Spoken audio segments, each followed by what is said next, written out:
అనగనగా ఒక రైతుండేవాడు. అతను యాపిల్ తోటను పెంచడంలో చాలా నేర్పరి.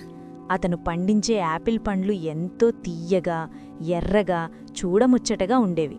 ప్రతి సంవత్సరం పంట బాగా పండినప్పుడు పండ్లు బరువుకు వంగిపోయిన ఆ చెట్లను చూసి అతని మనసు ఎంతో గర్వంతో, ప్రశాంతతతో నిండిపోయేది.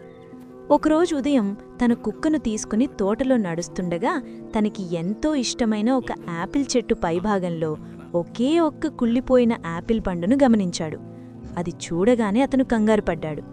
ఆ ఒక్క కుళ్ళిన పండు వల్ల వ్యాధి వ్యాపించి నా పంట మొత్తం నాశనమైపోతుందేమో, వెంటనే ఏదో ఒకటి చెయ్యాలి అని ఆలోచించాడు.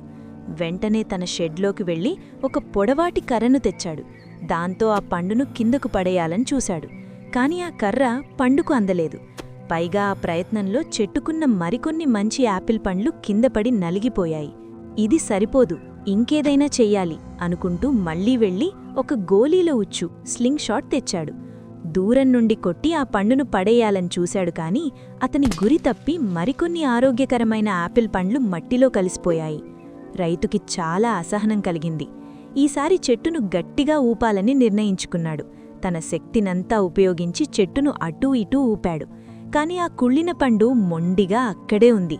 కాని చెట్టుకున్న ఎన్నో మంచి పండ్లు రాలిపోయి దెబ్బతిన్నాయి. ఆ ఒక్క పండు అతన్ని ఎంతగా వేధించిందంటే అతను నిద్రకూడా పోలేకపోయేవాడు. ప్రతి ఉదయం లేవగానే అతని కళ్ళు ఆ కుళ్ళిన పండు మీదకే వెళ్లేవి. చివరికి విపరీతమైన కోపంతో ఒక ఎలక్ట్రిక్ రంపాన్ని తీసుకువచ్చాడు.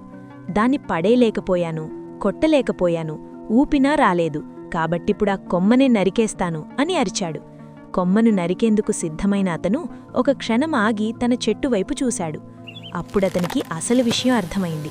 ఆ ఒక్క కుళ్ళిన పండును తీసేయాలనే పిచ్చిలో అతనప్పటికా చెట్టుకున్న దాదాపు అన్ని మంచి పండ్లను రాల్చేశాడు.